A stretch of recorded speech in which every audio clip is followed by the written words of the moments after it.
Signal to noise ரேஷியோனா என்னென்னு தெரிஞ்சுக்கணும். Signal to noise ரேஷியோவில் வந்து 2 இருக்குது. அதாவது சிங்கிள் சைட் பேண்டுன்னு ஒன்று இருக்குது, டபுள் சைட் பேண்டுன்னு இருக்குது. ஃபஸ்ட்டு சிங்கிள் சைட் பேண்ட்னா என்னென்னு தெரிஞ்சுக்கணும். சிங்கிள் சைட் பேண்ட்னா transmit only one side band மட்டும்தான். அது எய்தர் அப்பராக இருக்கலாம் இல்லை லோயராக இருக்கலாம். அது வந்து இங்கே இருக்குது, நீங்கள் பார்த்துக்கோங்க. நெக்ஸ்ட் இது வந்து அது வந்து ஜஸ்ட் ஒரு டெஃபினேஷனாக எழுதிட்டு நெக்ஸ்ட்டு வந்து இதுக்கு வந்து 2 சிக்னல் இருக்குது. ஒன்று டிரான்ஸ்மிட் சிக்னல், இன்னொன்று வந்து ரிசீவ்டு சிக்னல். டிரான்ஸ்மிட் சிக்னல்ன்றது வந்து இது, ரிசீவ்டு சிக்னல் வந்து இது. ஓகேவா? இது ரெண்டுத்துக்கும் நடுவில் வந்து ஒரு சேனல் நாய்ஸ் இருக்குது. அது என்னென்னு சொல்லுவாங்கன்னா N(t)ன்னு சொல்லுவாங்க. டிரான்ஸ்மிட் சிக்னல் வந்து U(t)ன்னு சொல்லுவாங்க.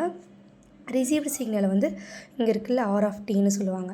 ஃபஸ்ட்டு டிரான்ஸ்மிட் சிக்னல்னால் என்னென்னா வந்து அங்கே தான் நம்ம வந்து அப்பர் சைட் பேண்ட் அனுப்புகிறோமா இல்லை லோயர் சைட் பேண்ட் அனுப்புகிறோமான்னு பார்க்கணும். அதாவது plus or minus any side band எது வேணாலும் அனுப்பலாம். அது வந்து சேனல் நாய்ஸுக்கு போய் அதுக்கப்புறம் ரிசீவ் சிக்னல் வந்து நம்மளுக்கு ஒரு அவுட்புட் கிடைக்குது. ஓகேவா? ஃபஸ்ட்டு டிரான்ஸ்மிட் சிக்னலை கண்டுபிடிக்கணும்னா ஃபஸ்ட்டு ரிசீவ்டு சிக்னல் கண்டுபிடிக்கணும்னா நம்மளுக்கு வந்து டிரான்ஸ்மிட் சிக்னலையும் சேனல் நாய்ஸையும் வந்து என்ன பண்ணணும், ப்ளஸ் பண்ணணும். அப்போ தான் நம்மளுக்கு வந்து ரிசீவ்டு சிக்னல் கிடைக்கும்.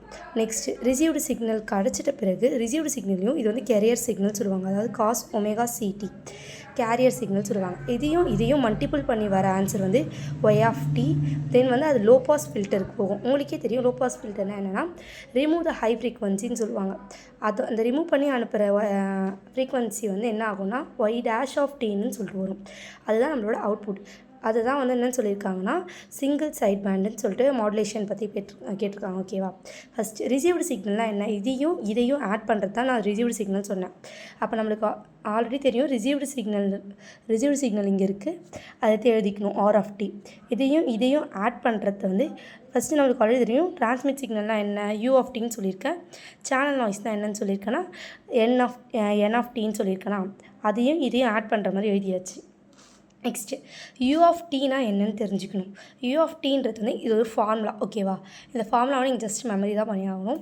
ஏன்னா வந்து இதில் வந்து மாடுலேட்டிங் சிக்னல் ஒன்று இருக்கும். நெக்ஸ்ட்டு வந்து அந்த மாடுலேட்டிங் சிக்னலில் வந்து ரெஸ்பெக்ட் பண்ணி அதாவது 90 டிகிரி ஃபேஸ் ஷிஃப்ட் பண்ணி எதுக்கு 90 டிகிரி ஃபேஸ் ஷிஃப்ட் பண்ணி எதுக்கு ரெப்ரஸ்ட் டு அதாவது வித் ரெஸ்பெக்ட் டு எதுக்கு இருக்குன்னா வந்து M(t). ஓகேவா? cos ωt இங்கே வரும், இங்கே sin ωt வரும். ப்ளஸ் ஆர் மைனஸ் எதை இண்டிகேட் பண்ணுதுன்னா மைனஸ் வந்து அப்பர் சைட் பேண்டை இண்டிகேட் பண்ணுது, ப்ளஸ் வந்து லோயர் சைட் பேண்டை இண்டிகேட் பண்ணுது. ஓகேவா? ஏசின்றது வந்து